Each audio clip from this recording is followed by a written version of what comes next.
Chapter 9. Then he cried in my ears with a loud voice, saying, Cause them that have charge over the city to draw near, every man with his destroying weapon in his hand. Behold, 6 men came from the way of the upper gate, which lies toward the north, every man with his slaughter weapon in his hand. And 1 man in the midst of them clothed in linen, with a writer's inkhorn by his side. They went in and stood beside the brazen altar. The glory of the God of Israel was gone up from the cherub, whereupon it was, to the threshold of the house. And he called to the man clothed in linen, who had the writer's inkhorn by his side. The Lord said to him, Go through the midst of the city, through the midst of Jerusalem, and set a mark on the foreheads of the men that sigh and that cry over all the abominations that are done in the midst of it. To the others he said in my hearing, Go through the city after him, and strike.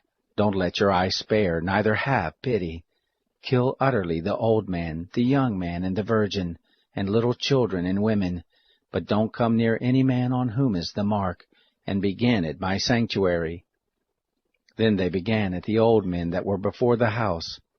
He said to them, Defile the house, and fill the courts with the slain. Go forth. They went forth and struck in the city.